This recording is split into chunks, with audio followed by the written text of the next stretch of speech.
Welcome to Heavenly Voice, where we share powerful Christian insights to uplift your spirit.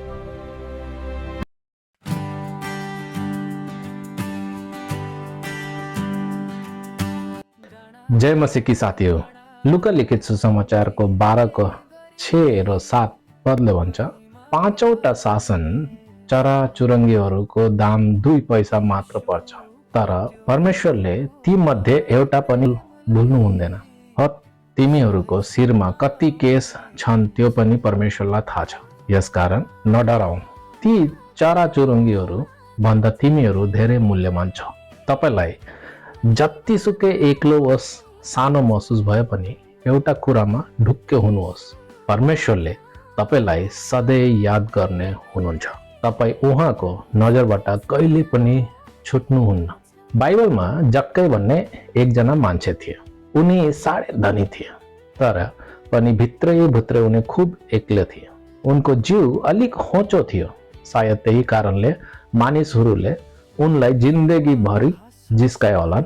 अझै उनी कर उठाउने हाकिम पनि थिए, त्यसले सबैले उनलाई कस्तो घृणा गर्थे होला।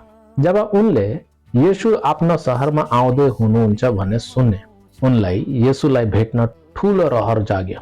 तर एउटा समस्या पर्यो, त्यहाँ मानिसहरूको यस्तो ठूलो भिड थियो कि होचो भएको कारणले उनले येशूलाई देख्न सकेन। त्यसपछि जक्कैले यस्तो 2टा काम गरे जुन उनको जस्तो धनी र ठूलो मान्छेले समाजमा गर्दैन थियो। पहिला त उनी भिडको अगाडि कुदे अनि एउटा सल्लोको रुखमा चढे। अरूले के भन्छ, कस्तो देखिन्छ, उनले केही वास्ता गर्नेन।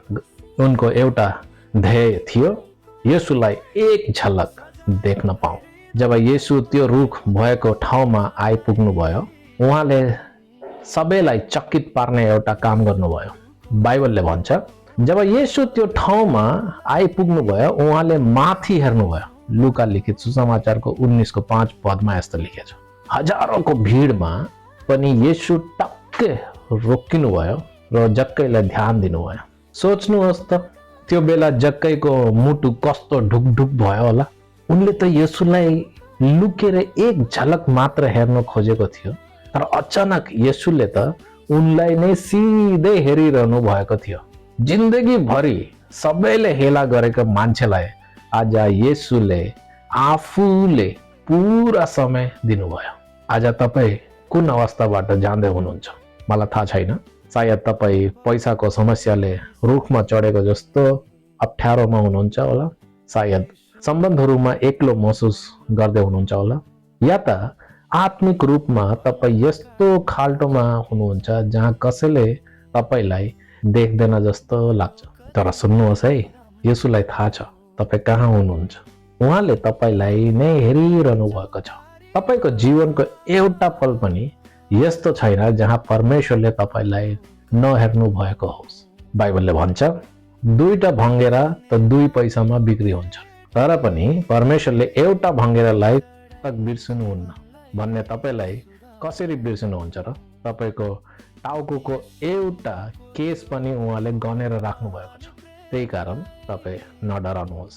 तपाईको मोल धेरै भङ्गेराहरू भन्दा कताको कता बढी छ। लुका लिखित सुसमाचारको 12 अध्यायको 6 र 7 पढ्दा हामीले यस्तो पाइन्छ। के तपाईलाई अहिले साह्रै एक्लो महसुस भइरहेको छ? त्यस्तो नसोच्नुहोस्। परमेश्वर कतै टाढा हुनुहुन्न। उहाँले तपाईलाई नजिकबाट निहालिरहनु भएको छ। परमेश्वरले तपाईलाई वास्ता गर्नुहुन्छ, किनभने तपाईँ उनको निम्ति साह्रै अनमोल हुनुहुन्छ।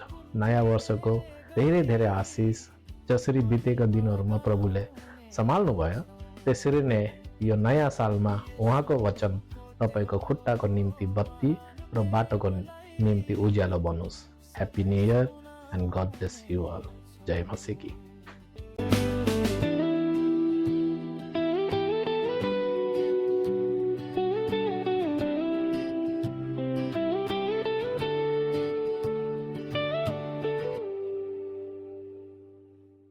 धन्यवाद।